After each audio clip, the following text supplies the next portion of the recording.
ಏನು ಹೇಳ್ತದೆ ಅಂತ ಹೇಳಿದ್ರೆ, ಒಂದು ಕ್ಷೇತ್ರಕ್ಕೆ ಇಷ್ಟೇ ಮೆಟ್ಟಿಲು ಇರಬೇಕು, ಒಂದು ಮನೆಗೆ ಇಷ್ಟೇ ದ್ವಾರ ಇರಬೇಕು ಅನ್ನುವಂತಹ ಒಂದು ವ್ಯವಸ್ಥೆ ಇದೆ. 2 ದ್ವಾರ ಇರಬೇಕು, ಒಂದು ಪ್ರಧಾನ ದ್ವಾರ ಮತ್ತೊಂದು ಕುರುಬಾಗಿಲು ಅಂತ. 3 ದ್ವಾರ ಇರಬಾರ್ದು. ಹಾಗಾದ್ರೆ ಸಂಖ್ಯಾಶಾಸ್ತ್ರ ಅದನ್ನೇ ಹೇಳುವುದು, 3 ದ್ವಾರ ಇರಬಾರ್ದು ಅಂತ ಹೇಳಿದ್ರೆ ಇದ್ರೆ ಏನಾಗ್ತದೆ ಅಂತ ನಾವು ಕೇಳಲಿಕ್ಕಿಲ್ಲ. ಇರಬಾರ್ದು, ಮನೆ ಒಂದು 3 ಬಾಗಿಲು ಆಗಬಾರ್ದು. ಇದು ಸಂಖ್ಯಾಶಾಸ್ತ್ರದ ವಿಚಾರ. ದೈವ ಪುರ್ಪ ಕೊಡುವುದು ಅಂತ ಹೇಳ್ತೇವೆ, ಪಿಂಗಾರ ಕೊಡುವುದು. ಈ ದೈವ ಪಿಂಗಾರ ಕೊಡುವಾಗ ಸಹ 2 ಉಳಿದ್ರೆ ಅದು ಮಾಡಬಾರದು ಅಂತ, 1 ಉಳಿದ್ರೆ ಮಾಡಬಹುದು ಅಂತ. 1ಕ್ಕೆ ಮತ್ತೆ 2ಕ್ಕೆ ವ್ಯತ್ಯಾಸ ಏನು ಅಂತ ಹೇಳಿದ್ರೆ, ಕೈಯಲ್ಲಿ ಶೇಷ ಉಳಿಬೇಕು. ಇಡೀ ಪುರ್ಪನು ಪುಂಡಿಡ್ದು ಕೊರ್ಪನು ಪಂಡ ಅಂದ್ರೆ ತುಂಬಾ ಪಿಂಗಾರ ಇರ್ತದೆ. ಅದರಿಂದ ಎಡ ಕೈಯಲ್ಲಿ ಇಟ್ಕೊಂಡು ಬಲ ಕೈಯಲ್ಲಿ 2 ಅದನ್ನು ಕೆಳಗೆ ಹಾಕಬೇಕು. ಆಗ 2 ಕೆಳಗೆ ಹಾಕುವಾಗ ಕೊನೆಯ 2 ಇದ್ರೆ ಆ 2 ಕೆಳಗೆ ಹಾಕಬೇಕು. ಕೈಕಾಲಿ ಆದ್ರೆ ಫಲ ಇಲ್ಲ. 2 ಕೆಳಗೆ ಹಾಕುವಂಥದ್ದು 2 ಹಾಕಬೇಕು, 1 ಹಾಕಬಾರ್ದು. ಹಾಗಾದ್ರೆ 2 ಹಾಕುವಾಗ ಅದರಲ್ಲಿ 1 ಇದ್ರೆ ಅದರಲ್ಲಿ 2 ಇಲ್ಲ, ಆದ್ರಿಂದ 1 ಹಾಕ್ಲಿಕ್ಕಿಲ್ಲ. ಆದ್ರಿಂದ ಕೈ ಖಾಲಿ ಇಲ್ಲ, ಕೈಯಲ್ಲಿ 1 ಪಿಂಗಾರ ಉಂಟು, ಪರಮಾತ್ಮನ ದೈವದ ಅನುಗ್ರಹ ಉಂಟು ಅನ್ನುವಂತಹ ಸಂಕೇತವನ್ನು ಸಂಖ್ಯಾಶಾಸ್ತ್ರ ಹೇಳುತ್ತದೆ. ಇನ್ನು ರತ್ನಶಾಸ್ತ್ರ, ಆದಿತ್ಯ ಗ್ರಹನಿಗೆ ಮಾಣಿಕ್ಯ, ಚಂದ್ರಗ್ರಹನಿಗೆ ಮುತ್ತು, ಅಂಗಾರಕ ಗ್ರಹನಿಗೆ ಹವಳ, ಬುಧನಿಗೆ ಪಚ್ಚೆ, ಗುರುವಿಗೆ ಪುಷ್ಯರಾಗ, ಶುಕ್ರನಿಗೆ ವಜ್ರ, ಶನಿಗೆ ಇಂದ್ರನೀಲ, ರಾಹುವಿಗೆ ಗೋಮೇದಿಕ, ಕೇತುವಿಗೆ ವೈಡೂರ್ಯ. ಹೀಗೆ 9 ರತ್ನಗಳಿವೆ. ಒಂದೊಂದು ದಶಾಭುಕ್ತಿಯಲ್ಲಿ ಒಂದೊಂದು ರತ್ನವನ್ನು ಹಾಕಿದ್ರೆ ಉತ್ತಮ ಅಂತ ಲೆಕ್ಕ. ಆದರೆ ರತ್ನವನ್ನು ಹಾಕುವಾಗ ನಾವು ಸ್ವಲ್ಪ ಜಾಗೃತರಾಗಿರ್ಬೇಕು. ಯಾಕೆ ಅಂತ ಹೇಳಿದ್ರೆ, ಯಾವ ದಶೆಯಲ್ಲಿ ಯಾವ ರತ್ನ ಅನುಕೂಲಕರ ಅನ್ನುವಂಥದ್ದನ್ನು ನಾವು ವಿಮರ್ಶೆ ಮಾಡಬೇಕು ಜ್ಯೋತಿಷ್ಯ ಶಾಸ್ತ್ರದಿಂದ. ಆದ್ರಿಂದ ಶುಕ್ರ ಗ್ರಹನಿಗೂ ಆದಿತ್ಯ ಗ್ರಹನಿಗೂ ಆಗುವುದಿಲ್ಲ, ಕುಜನಿಗೂ ರಾಹುವಿಗೂ ಆಗುವುದಿಲ್ಲ, ರಾಹುವಿಗೂ ಬೃಹಸ್ಪತಿಗೂ ಆಗುವುದಿಲ್ಲ. ಹಾಗಾದ್ರೆ ಆಗದಂತಹ ಗ್ರಹಗಳ ರತ್ನಶಾಸ್ತ್ರದಲ್ಲಿ ಆ ರತ್ನವನ್ನು ಆದೇಶ, ಈಗ ಉದಾಹರಣೆಗೆ ಕುಜನಿಗೂ ರಾಹುವಿಗೂ ಆಗುವುದಿಲ್ಲ. ಕುಜಗ್ರಹನ ರತ್ನ ಹವಳ, ಆ ಹವಳವನ್ನು ರಾಹುವಿನ ದಶೆಯಾದಂತಹ ಆ ರಾಹುವಿನ ದಶೆಯಲ್ಲಿ ಹಾಕಿದರೆ ಅದು ಸ್ವಲ್ಪ ವ್ಯತಿರಿಕ್ತವಾದಂತಹ ಪರಿಣಾಮವನ್ನು ಕೊಡುತ್ತದೆ. ಅದರ ಬದಲು ನಾವು ಸಲಹೆ ಕೊಡುವಂಥದ್ದು ನವರತ್ನದ ಉಂಗುರ ಹಾಕಿ, ಅದರಲ್ಲಿ 9 ಗ್ರಹರ ರತ್ನವೂ ಇದೆ. ಆದ್ರಿಂದ 9 ಗ್ರಹರಿರುವಂತಹ ನವರತ್ನ ಹಾಕಿದ್ರೆ ಅದು ಒಳ್ಳೆ ರೀತಿಯಾದಂತಹ ಫಲ ಕೊಡ್ತದೆ ಅನ್ನುವಂಥದ್ದು ರತ್ನಶಾಸ್ತ್ರ ಹೇಳುತ್ತದೆ. ಇನ್ನು ತರಂಗಶಾಸ್ತ್ರ ಅಂದ್ರೆ ನೀರಿನ ಅಡಿಯ ನೆಲದ ಅಡಿಯ ವಿಚಾರವನ್ನು ತಿಳ್ಕೊಳ್ಳುವಂತಹ ಶಾಸ್ತ್ರವನ್ನೇ ತರಂಗಶಾಸ್ತ್ರ ಅಂತ ಹೇಳ್ತೇವೆ. ತರಂಗ ಅಂತ ಹೇಳಿದ್ರೆ ವೇವ್ಸು. ನಾವೀಗ ಸಂಚಾರಿ ದೂರವಾಣಿ ನಡೆಯುವುದೇ ತರಂಗದಿಂದ. ತರಂಗ ಇಲ್ಲದಿದ್ರೆ ಯಾವುದೂ ಇಲ್ಲ. ಹಾಗಾದ್ರೆ ಅದು ತರಂಗಕ್ಕೊಂದು ಶಾಸ್ತ್ರ ಅಂತ ಉಂಟು. ಇಂಥ ಕಡೆಯಲ್ಲಿ ನೀರುಂಟು, ಇಂಥ ಕಡೆಯಿಂದಲೇ ಈ ಭಾಗದಿಂದ ಪಶ್ಚಿಮದಿಂದ ಪೂರ್ವಕ್ಕೆ ನೀರು ಚಲಿಸ್ತಾ ಉಂಟು, ಉತ್ತರದಿಂದ ದಕ್ಷಿಣಕ್ಕೆ ನೀರು ಚಲಿಸ್ತಾ ಉಂಟು. ಇದೆಲ್ಲ ಗೊತ್ತಾಗುವುದು. ಇನ್ನು ನಾಗಬೀದಿ, ಆ ಭೂಮಿಯ ಅಡಿಯಲ್ಲಿ ಯಾವ ಕಡೆಯಿಂದ ನಾಗಬೀದಿ ಹಾದು ಹೋಗ್ತದೆ, ಇದೆಲ್ಲ ಗೊತ್ತಾಗುವುದು ತರಂಗಶಾಸ್ತ್ರದಲ್ಲಿ. ಇನ್ನೊಂದು ವಾಸ್ತುಶಾಸ್ತ್ರ. ಒಬ್ಬನ ಪರಿಸ್ಥಿತಿಯನ್ನು ನಮ್ಮ ಹತ್ರ ಹೇಳಿದ್ರೆ ಅವನ ಮನೆ ಹೇಗುಂಟು ಅಂತ ನಾವು ಹೇಳಬಹುದು. ಒಬ್ಬನ ಮನೆಯನ್ನು ನೋಡಿ ಅವನ ಜೀವನದ ಪರಿಸ್ಥಿತಿ ಹೇಗುಂಟು ಅಂತ ಹೇಳಬಹುದು. ಇದು ವಾಸ್ತುಶಾಸ್ತ್ರ. ಹೀಗೆ ಅನೇಕ ಶಾಸ್ತ್ರಗಳೆಲ್ಲ ಆ ಭಗವಂತನ ಮುಂಭಾಗದಲ್ಲಿ ನಾವು ಕೊಂಡಾಡಿದ್ದೇವೆ. ಆದ್ರಿಂದ ಕದ್ರಿ ಮಂಜುನಾಥನ ಸನ್ನಿಧಾನ ಲಕ್ಷಕ್ಕೆ ಕೋಟಿಗೆ ಒಂದು ದೇವಸ್ಥಾನ. ಇಲ್ಲಿ ದಕ್ಷಿಣ ಕಾಶಿ ಅಂತ ಹೆಸರಿದೆ.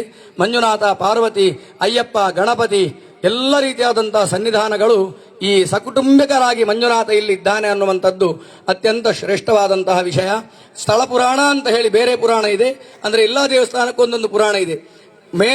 ಮೇಲೆ ಕೆರೆ, ಕೆಳಗೆ ದೇವಸ್ಥಾನ, ಇದು ಬಹುಶಃ ಎಲ್ಲೂ ಇಲ್ಲ. ಹಾಗಾದ್ರೆ ಮಂಜುನಾಥ ದೇವರ, ರುದ್ರದೇವರ ತಲೆಯಲ್ಲಿ ವಿಶೇಷವಾದಂತಹ ಗಂಗೆ ಇದ್ದಾಳೆ ಅನ್ನುವಂಥದ್ದಕ್ಕೆ ಇದಕ್ಕಿಂತ ದೊಡ್ಡ ಸಾಕ್ಷಿ ಬೇಡ.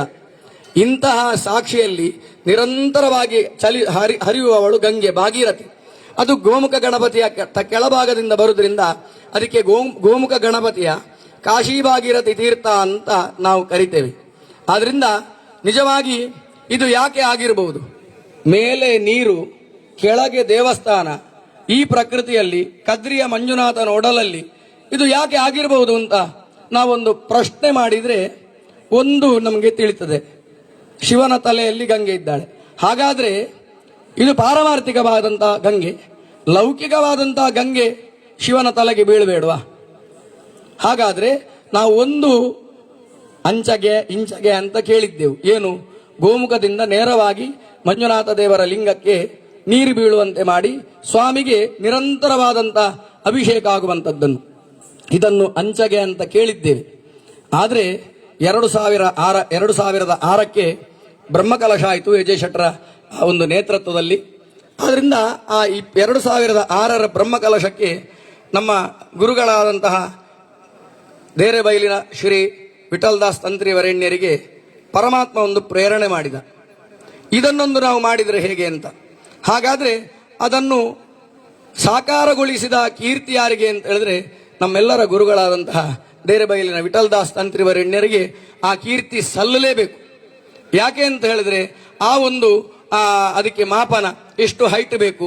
ಆ ಗೋಮುಖ ಗಣಪತಿಯ ಅಡಿಯಲ್ಲಿ ಬರುವಂತಹ ಗೋಮುಖ ತೀರ್ಥ ಮಂಜುನಾಥ ದೇವರ ಲಿಂಗದ ತಳಭಾಗದ ಎಷ್ಟು ಫೀಟ್ ಎತ್ತರ ಇದೆ, ಅದಕ್ಕೆ ಎಷ್ಟು ಫೀಟ್ ಇದು ವಿಶೇಷವಾದಂತಹ ಒಂದು ಸಲಕೆ ಅಂತ ಹೇಳ್ತೇವೆ, ಮತ್ತೆ ಬ್ಯಾಂಬು, ಮತ್ತೆ ಬಿದಿರು, ಮತ್ತೆ ವಿಶೇಷವಾಗಿ ಆ ಬಾಳೆ ಗಿಡದ ಒಂದು ವ್ಯವಸ್ಥೆಯನ್ನು ಮಾಡಿ ಅಮೃತೇಶ್ವರಿಯ ಪೂಜೆಯನ್ನು ಮಾಡಿ ಅಲ್ಲಿ ಅಮೃತೇಶ್ವರಿಯ ಪೂಜೆ ಮಾಡಿ ನೇರವಾಗಿ ಆ ಗೋಮುಖ ಗಣಪತಿಯ ಕಾಶಿ ಭಾಗೀರಥಿ ತೀರ್ಥ ತಂತ್ರಿಗಳು ಹೋಮ ಮಾಡುವಂತಹ ಯಾಗಶಾಲೆಯ ಮುಖಾಂತರವಾಗಿ ಹಾದು ಹೋಗಿ ನವಗ್ರಹರಿಂದ ಮೇಲ್ಭಾಗದಿಂದ ಹಾದು ಹೋಗಿ ಮಂಜುನಾಥ ದೇವರ ಒಂದು ಗರ್ಭಗುಡಿಗೆ ಆ ಮಹಾದಂಡ ಪ್ರವೇಶವಾಗಿ ನೇರವಾಗಿ ಜಲಧಾರೆಯನ್ನು ಸಂಪರ್ಕಿಸಿ ಜಲಧಾರೆಯ ಮುಖಾಂತರವಾಗಿ ಗೋಮುಖ ಗಣಪತಿಯ ತೀರ್ಥ ನಾವು ಕೊಡಪಾನದಲ್ಲಿ ಹಾಕಬಹುದು.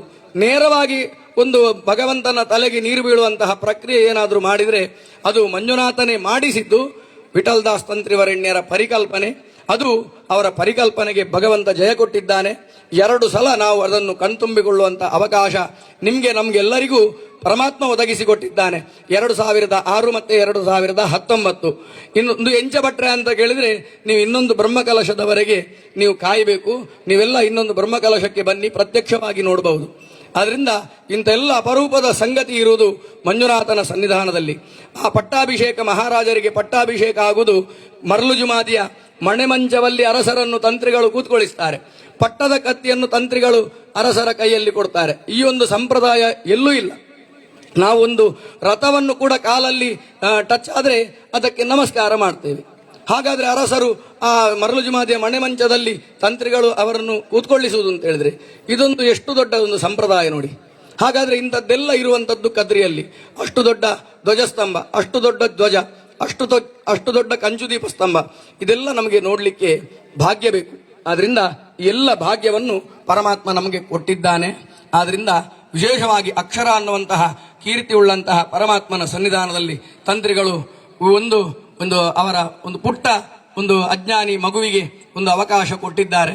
ಆದ್ರಿಂದ ಈ ಅವಕಾಶಕ್ಕೆ ಪರಮಾತ್ಮನ ಪಾದ ಮೂಲಕ್ಕೆ ಧನ್ಯವಾದವನ್ನು ಹೇಳುತ್ತಾ ನಾನು ಹೇಳಿದಂತಹ ವಾಕ್ಯಗಳ ಅಕ್ಷರಗಳ ಪುಂಜವನ್ನು ಭಕ್ತಿ ಎನ್ನುವಂತಹ ಆ ಒಂದು ಬಾಳೆ ಹಗ್ಗದ ಒಂದು ದಾರದಿಂದ ಪೋಣಿಸಿ ಆ ಎಲ್ಲ ವಾಕ್ಯದ ಅಕ್ಷರಮಾಲೆಯನ್ನು ವಿಶೇಷವಾಗಿ ನನ್ನ ಗುರುಗಳಾದಂತಹ ತಂತ್ರಿವರೆಣ್ಯರ ಪಾದ ಮೂಲಕ್ಕೂ ಒಡೆಯನಾದಂತಹ ಮಂಜುನಾಥನ ಪಾದ ಮೂಲಕ್ಕೆ ಅರ್ಪಿಸಿ ನನ್ನ 2 ಮಾತನ್ನು ಆ ಪರಮಾತ್ಮನ ಚರಣಾರವಿಂದದಲ್ಲಿ ಅರ್ಪಣೆ ಮಾಡ್ತಾ ಇದ್ದೇನೆ. ಶಿವ ಅರ್ಪಣಮಸ್ತು.